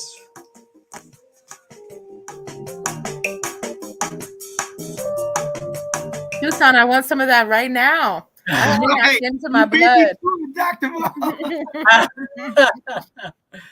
Yes. Dr. Mo, you beat me to it. I was like, man, I need to make one of those juices, Maybe I gotta subscribe to my YouTube. I'm ready.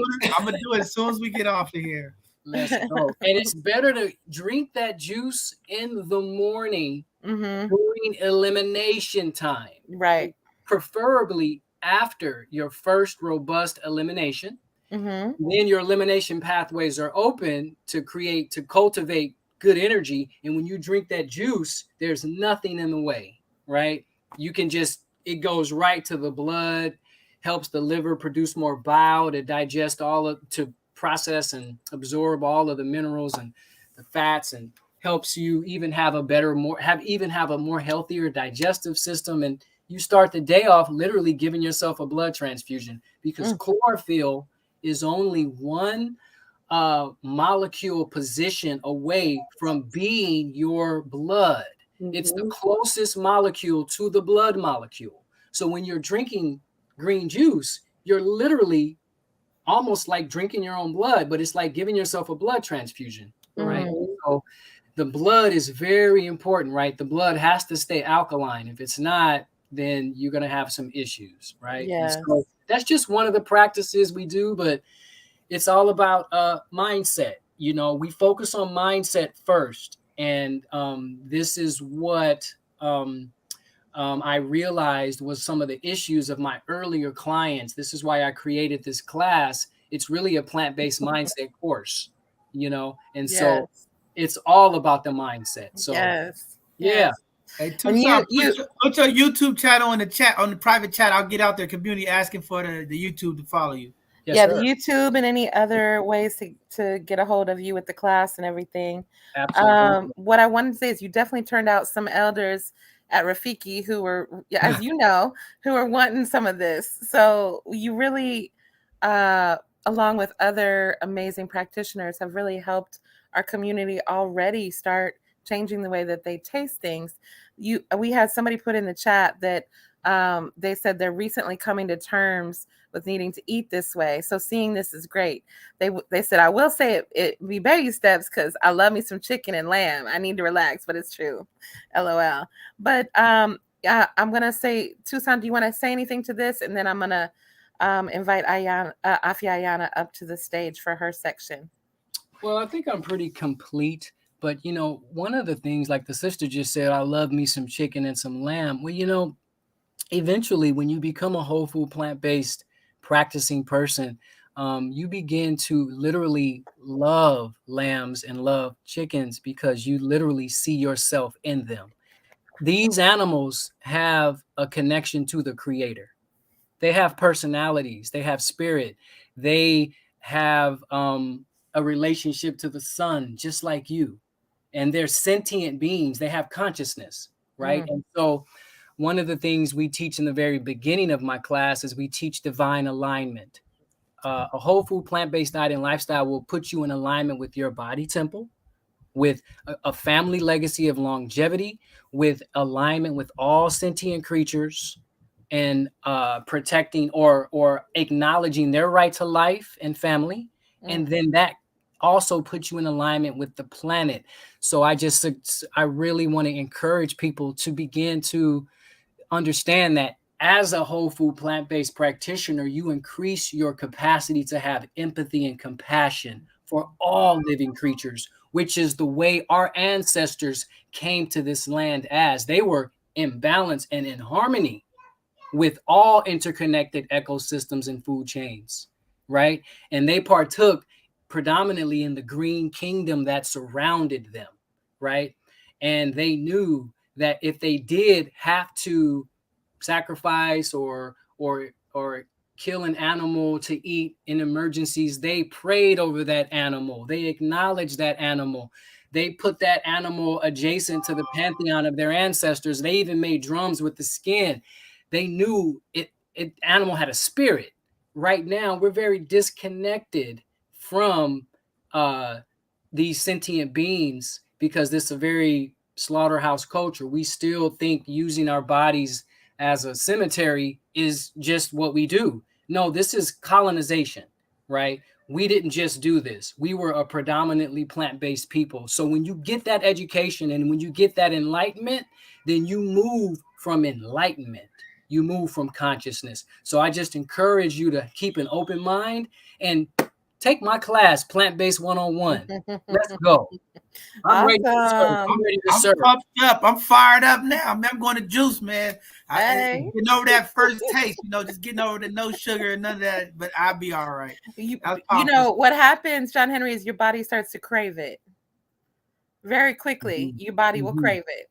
So turning on to craving, Afiyayana, please take us away into some of your work. I know that we've heard a lot of brilliant things from Brother Toussaint. I'm only, and I think y'all have noticed, I'm really working to bring male-female energy into the space. because we all have different ways of hearing and listening and being. And so I really want to lift up that there's many ways that we all have to share, and that there's different ways that we all learn. So Queen Afiyayana, please.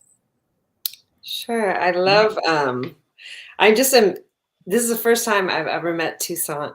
And it's just amazing how I just feel like Toussaint and I have literally are reading the page out of the same book. Because as he's saying everything, I'm like, oh, he went into the plant blood structure. Yes. The double carbon bond. I was like, how does he know? Woohoo! It's just, just we find these things out. Let me know when you're ready for the slides. I'll put them up for you whenever you're ready. Okay, yeah, I'm ready for the slide. Okay, so I just have a little slide presentation, which I'm going to talk through. But I feel like so much has been covered. But, just to kind of piggyback on some of this concept is I really love to think about health is wealth. If we have nothing else in our lives, if you ask the richest man in the world who ends up super sick on his deathbed, what he wished that he had done, it would have been, you can't spend that money when you're sick, but you can take care of your health and be the wealthiest person in the world. And that's how I really like to think about nutrition, and like to think about all of these different healing modalities and things that we have at our fingertips. So I created this 21, I'll talk a little bit about a program that I have. I have a program which is called the Health Orgasm Cleanse.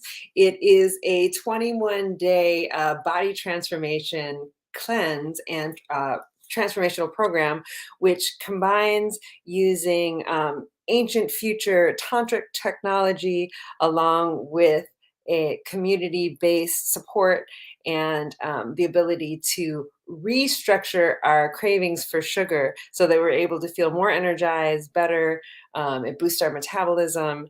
It gives us an ability to strengthen our immunity for people that are working on, that stubborn COVID-15 or 20 pounds, whatever they may have come on.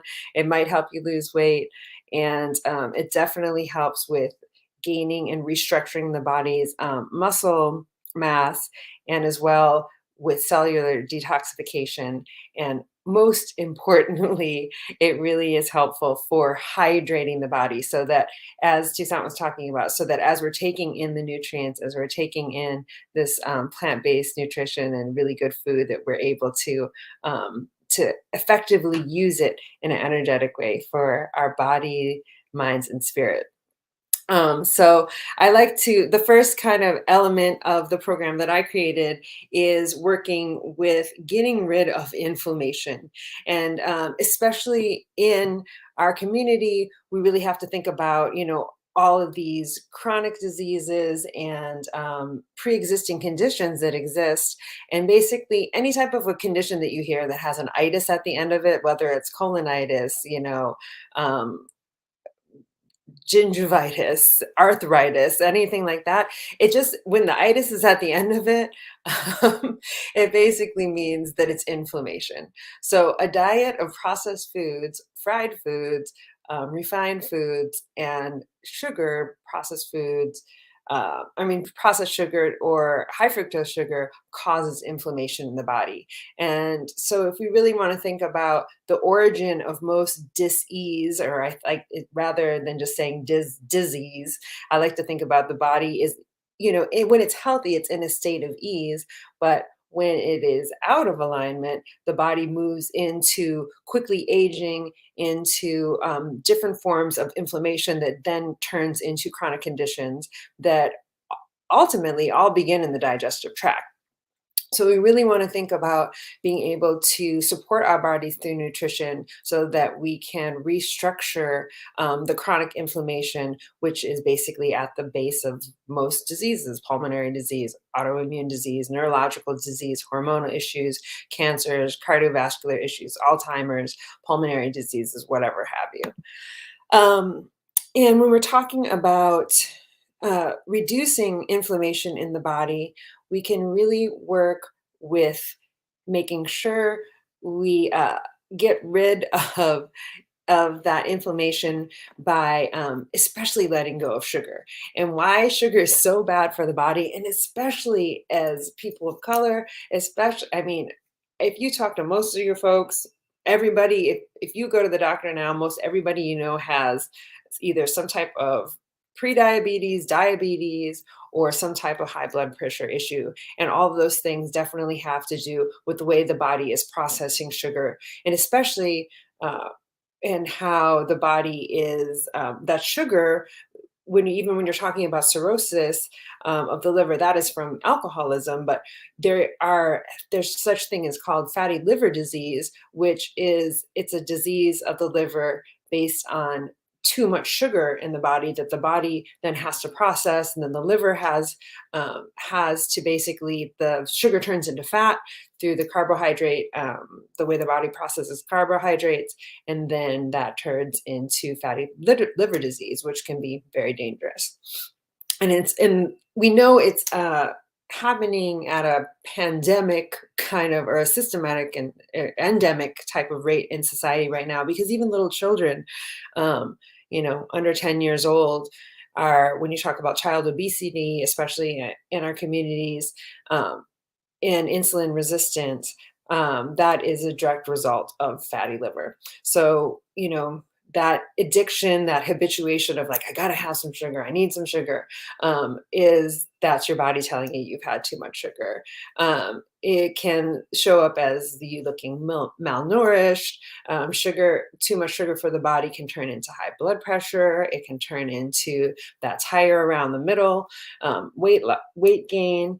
It can turn into pancreatitis, a lot of problems where there's pain in the pancreas. The body isn't producing the right type of enzymes to deal with processing food, fatty liver disease, insulin resistance, etc. So through the program that I created, I really like giving people a foundation in a group structure where you have the ability to start to look at how you can reduce inflammation, detoxify the system, reset your nutritional foundation, and really start to experience some forms of relief in the body. And so again, this next slide is just talking about inflammation as the root of most health problems. When the immune system can become compromised from an overused digestive tract, the adrenals, the endocrine system, the hormonal system is greatly affected by our digestion. And that's why it's so important to eat a light, plant-based, whole foods diet or nutrition plan in which we are able to keep the body energized in an optimal healing state. Because ultimately, we're talking about our health as a community, we're talking about our wealth and our longevity. As spiritual beings on this planet, we really want to be able to do the work and support it with food as medicine, which is a huge foundation of the work that I love working, or of the program that I love working with, a big principle of my life. And another structure of the program that I created is principles of nutritional integrity. So developing some conversations, developing support to really be able to get the basics of nutritional science. So in my program, it's a 3-week program where every day there are daily emails and videos that come out, and there is a community structure set up so that there's conversation and dialogue along the way to support you. Because I don't know if you've ever tried to do a cleanse or some type of a foundational reset of your nutritional practices. It can be challenging, especially if you're doing it alone. So, having that community support is a really great way to challenge ourselves and have that structure for best practices. And some of the other principles of nutritional integrity that I love working with are developing a mindful awareness around a relaxed and mindful way in the way we commune with this sacred sacrament that is food. And really, like Susanna's talking about, using this idea of the body as the body temple, and then thinking about the things that we ingest, not only into our physical body, but the information that we take into our body, into our minds, also using that so that it is not working against what our goals for our life and our being and our society is. And then another principle of nutritional integrity that I love working with is just getting into like a circadian rhythm. What are the natural rhythms of eating? What are the best practices? What are the best practices for food, for combining your food so that you can get the optimization out of your nutrition, and really, getting into the ritual of when you're preparing food, learning to use all of your senses to engage with the ritual of preparing your food and eating your food. And then really starting to, in this 21-day process of the health orgasm, using all of the senses to really delve into the whole fresh, unprocessed foods, using the sense of taste, of smell to really get in the flavor factor, really using lots of different spices and probiotic ingredients, and understanding a little bit more of the science of food, so that you have the most digestively friendly experience with the foods that you have.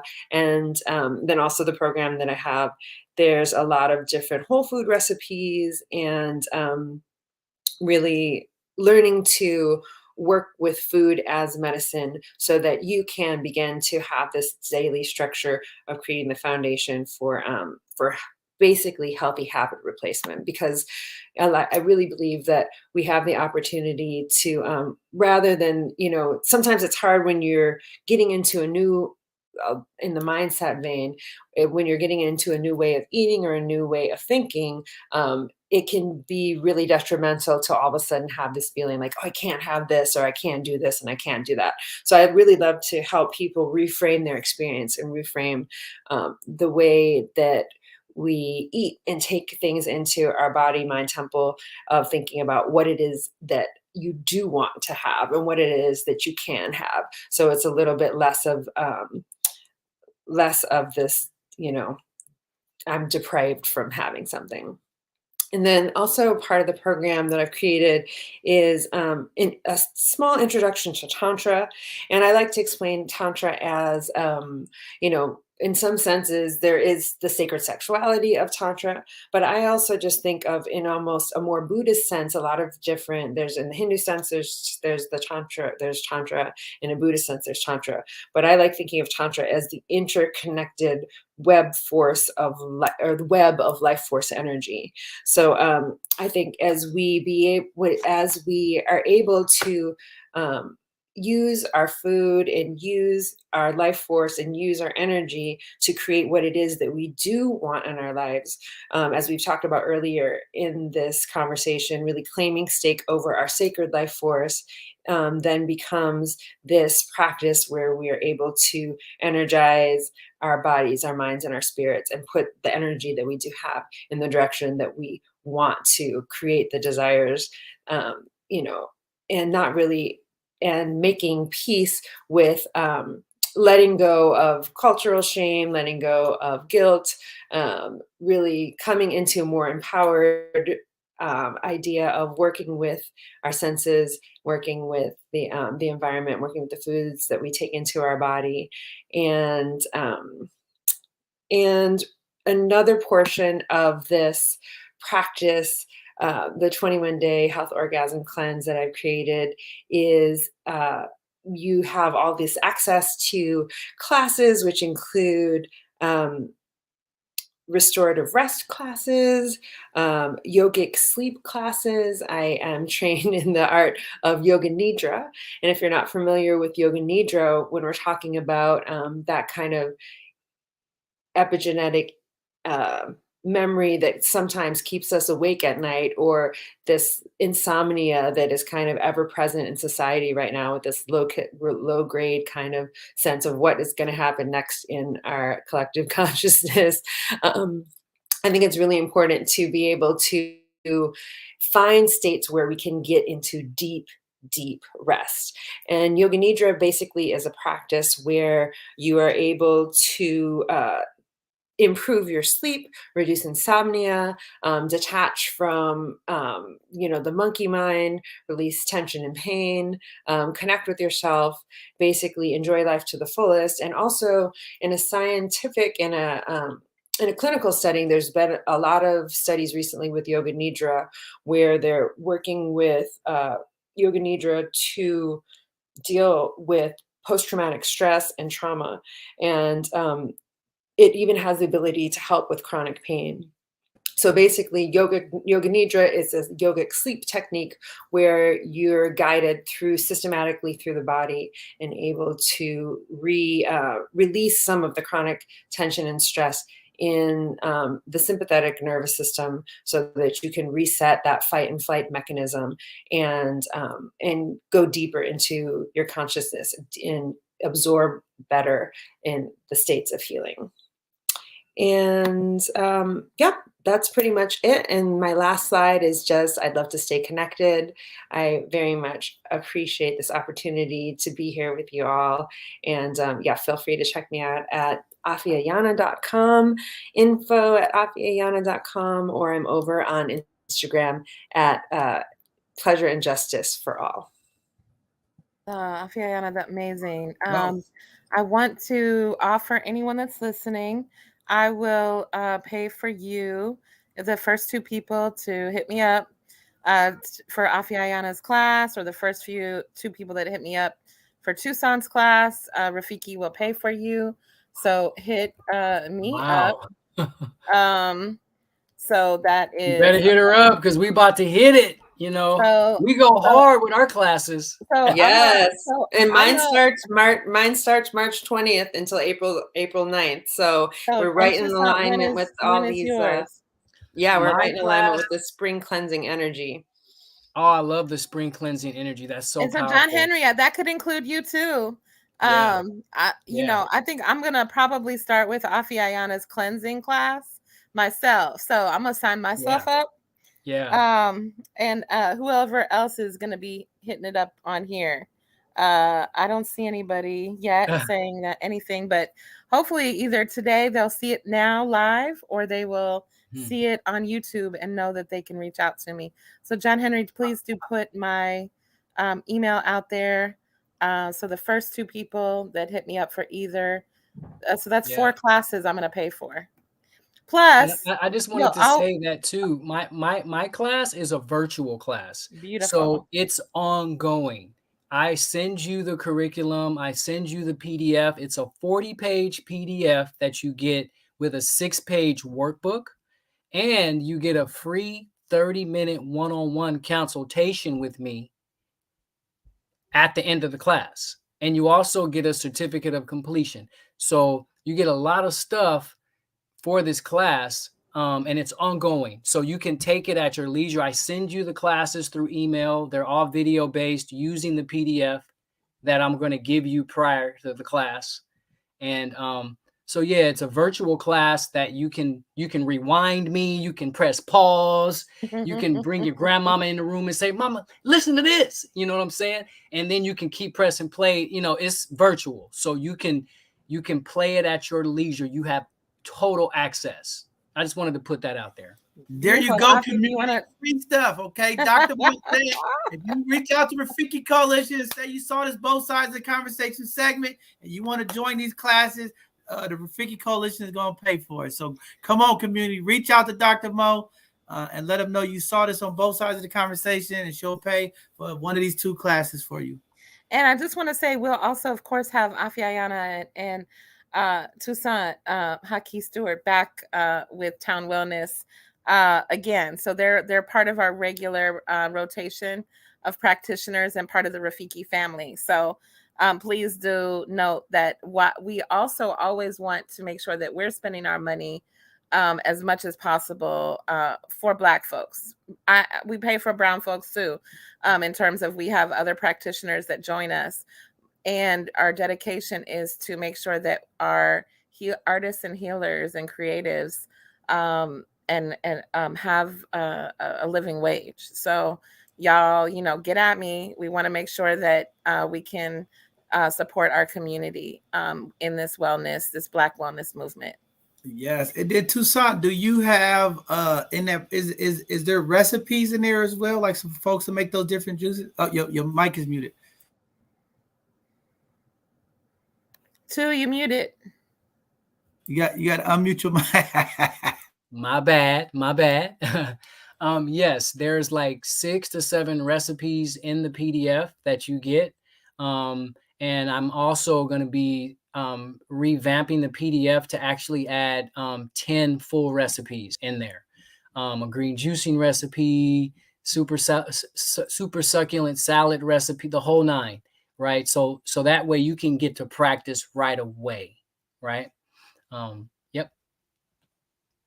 Cool, great information. I'm glad. I'm going to sign up. I need some new recipes, Dr. Mo. So I'm going to reach out to you. If nobody else, first I want to let the community get an opportunity. So no. You have a class. You get in a class. I'm getting a class. This is part of our wellness. Okay. You get a class, and you get a class. You get a class. You get a class, and you get a class, and the community still gets their class. We all get our class because we have to take care of ourselves.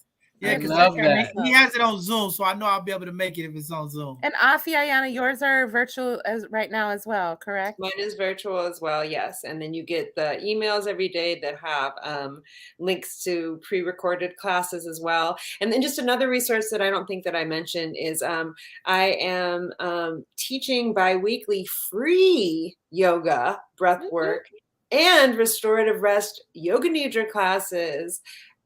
Sponsored by the African American Arts and Cultural Complex over in the Western Addition. Our cousins I am their in-house yogini. Yes. So twice a week, Tuesdays at 8 a.m. and Thursdays at 5 p.m. There are all the yoga classes. I've been doing the classes for now almost over a year and a half. And so I've reached the anniversary of over 100 archived classes. Mm-hmm. So please go to AAACCSF. That's the African American Arts and Cultural Complex. But the abridged version is AAACCSF on YouTube. And you can see tons of yoga classes. There's a lot of free stuff up there for your health as well. I also wanted to let people know too about a yoga class that I teach, but I teach the 4th limb of yoga, which is pranayama. I teach a pranayama and integrated meditation class through the Black to Yoga platform in Oakland. This is a company that was founded by 4 Black women, and our aim is to get the medicine of yoga to as many Black people as possible. And we have a slew of virtual classes, live virtual classes, not recorded. Like we're live on Zoom practicing with you. My class is called Pranayama Saturdays. It's a pranayama and integrated meditation breathwork class that I do from 8 to 9 a.m. every Saturday. I want to electrify your weekend before you start it. So you walk out the house like, I'm ready. You know what I'm saying? Mm-hmm. And so it's only $10 actually. You just go to Black to Yoga, which is TO, not the number 2, but Black to Yoga. And it's blacktoyoga.com/classes. When you click that, when you get on there, you just scroll down to my class, you click on it, and then you sign up for it, and they'll send you my Zoom link. And then you can join me in the morning, on Saturday. Every Saturday I'm live. So we would love to have you. I'd love to serve you in that way. And maybe you can come to Plant-Based One-on-One later. All right. Thank you, Toussaint. Thank you, Afiyayana. I want to just say that y'all both, please send me your info. I'll put it up on our Rafiki Wellness, Instagram, Facebook, etc. And, this is a Black wellness movement. This is not about one group over another group. This is all of us together. Together we rise. So no set tripping. We just rising together, y'all. and it's a beautiful sight. I love it. Hey, Dr. Mo, you know they be set tripping out here. We gotta watch. We gotta protect our energy. They be set tripping. You gotta watch out for the community deception. You know. We squashing that up in here. It is love, love, love. Isn't that what Uncle Cornell said? Love, love, Yes, love, love, love. We need more love in our community. More love in our community. So, all right. I don't have anything else, John Henry. I'm gonna leave it to you to close us out. Well, I'm just going to go ahead and start closing us out. First, I just want to say thank you all for being here tonight. Thank community for watching. This has been a prolific, energized conversation. We talking about the movement of health and wellness. The information tonight has just been what we need in our community, from the juicing to the breathing to the yoga. I mean, we're going to continue to push this on this platform. We're talking about health. We're going to make this full 360 turn next year. Yes. Like Dr. Mo said, we want to see different spirits walking around, people looking like they're just electrified, like these two wonderful folks here tonight, just energized, looking just, that plant-based stuff just makes everything go right. And that's what we all about, right? Getting the mind right, getting the body right, what we intake. In our community, we know there's a lot of food deserts and not a lot of opportunities to get the healthy quality food. And sometimes we have to do the extra go and get it. But with the work that these two are putting together and putting the blueprint of what we need to do in our community to be a better community, I think it's going to be phenomenal. Rafiki is going to pay for community. Lost John Henry. So Rafiki's gonna pay for community. So don't forget to hit me up. I got too excited. Go ahead. All that energy.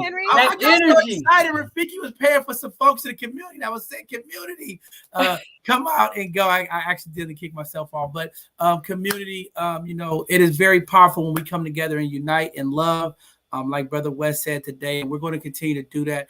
There's a lot of healing in our community that needs to take place, and it starts with what we put into our bodies, what we think in our minds, and it takes all of us to work together to make this community change. And it starts with the leadership of Rafiki Coalition and a number of other community folks that are working to continue to pump health and wellness in our community. There's a lot of disparities, a lot of issues. As the sister said earlier, it is hell care that we are dealing with in this country. And it's a lot of hell when we talk about the disparities and the access and resources for our Black folks in the community. And I just want to thank Dr. Mo for just continue to highlight that. And sometimes when we uplift Black folks, other folks get mad and say, oh no, but we know all of the issues that impact us. We are at the lowest of all minority groups in all areas, all categories. And we just have to have that light and that loving spirit of bringing folks together. So thank you all. Our next live show will be next Tuesday for our Hidden Gem segment, where we will continue on this platform to highlight our Black and brown businesses, as well as our community leaders and organizations that are doing positive things to impact our community. We want to go ahead and patronize those businesses and uplift those organizations that are doing the work and making sure that our community get the resources and the things that they need. So that'll be our next segment. And then our next Sunday conversation will be on March 6th with our board president, San Francisco board president, Shaman Walton. He's going to come on, talk about the budget update, talk about some of the things that is going on, some of the things that they are working on, and a host of other things. So we excited to have Brother Shaman on for the 6th. So I'll be excited for that show. And then we'll be announcing our Educational Thursday on Tuesday as we start continuing to wrap up this week, the end of this Black Historic Month. And it's been so many historic things that have taken place. When we talk about Black history, we also have to talk about current history. Again, we have Black mayors across this country. We have Black board presidents across this country. We have Black councilmen who are making waves for our younger generation. We have some phenomenal young folks, some young geniuses that are taking the educational realms to the highest levels, pushing our community forward. There's still a lot of work that we need to do, but we just also want to embrace and acknowledge the Black history that is taking place right now. We have some Black excellence happening in our community, opposing all of the negative energy and the negative things. You've seen phenomenal guests. We are making history. We're making change every day, and we want to continue to push forward. So with that being said, thank you all for tuning in. We'll see you on Tuesday for our next segment on Hidden Gems. And like the brother said, that's love. All power to the people. Thank you all for tuning in. It's been a long but great conversation tonight. Great educational Thursday. If you missed anything, go back and check it out. Great information tonight. Love you all. Be safe out there. Stay warm, because it's in the 30s tonight. It's going to be a lot of cold folks. Check on our unhoused folks. If you have something to donate, make sure you drive by and drop it off to them, because it is very, very cold tonight, and we don't want to forget about our unhoused folks out there. So with that being said, love you all. Stay fighting. We have to continue to fight, protect our energy. Love warriors. That we're putting up love is warriors. Very strong. Love, exactly. Love words. See you all on Tuesday. Have a good evening. Bless up. Bye. Thank you so much. Thank you so much.